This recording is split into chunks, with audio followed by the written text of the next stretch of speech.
এবারের ব্যবস্থাপনাটা খুবই ভালো হয়েছে। আমরা এর আগে ট্রেনে যখন যেতাম, আমরা ট্রেনের টিকিট মানে ট্রেনের টাইমিং থাকতো ৯টায়, বাট ট্রেন আসতো ১০টা, মানে ১২টা ১টা এরকম। বাট এইবারই প্রথম আমরা আসার আগে ট্রেন এসে বসে আছে। ইউনূস সরকারকে অনেক ধন্যবাদ যে এত বড় একটা পদক্ষেপ নিছে।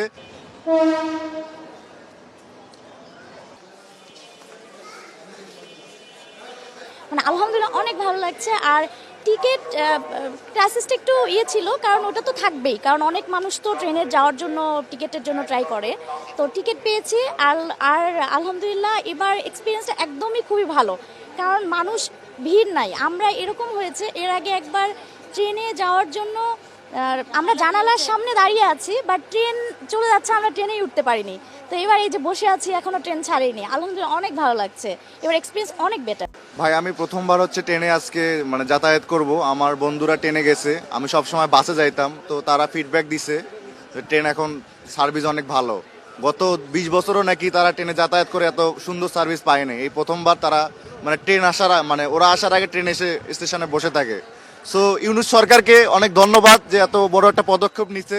উনি আরো ১০ বছর এই দেশে থাক, কোনো সমস্যা নাই আমাদের। এরকম থাকলে বাংলাদেশ আর ৫ বছর পর অনেক উন্নত হয়ে যাবে, অনেক দূরে এগিয়ে যাবে, আমরা এটাই প্রত্যাশা করি। ধন্যবাদ আপনাকে।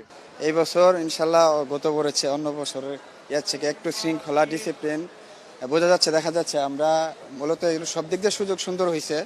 বন্ধুগুলো পড়ছে, অনেকে স্বস্তিভাবে যেতে পারছে, প্লাস আগে থেকে মানে প্রিপারেশনের সবাই একটু মানে ইয়ে করে গেছে। আর এখন যারা যাচ্ছে, এখন তো অনেক লোকজন অলরেডি চলে গেছে। আর বর্তমানে যে কমলা স্টেশনের এগুলো একটু ব্যবস্থা মানে একটু ভালোর দিকে অন্যদিকে দেখতেছি।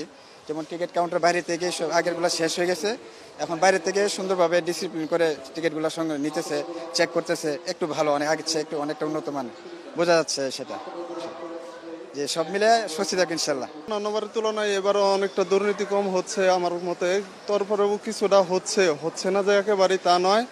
যদি এই কাউন্টারগুলোতে যে ঢোকার সময় যে আমরা চেক করার সময় যদি এনআইডি কার্ড সহ চেক করে এবং কি টিকিটের মধ্যে নাম এনআইডি কার্ড সহ চেক করে, তাহলে আমার কাছে মনে হয় আরো দুর্নীতি মানে পুরোপুরি বন্ধ করা সম্ভব।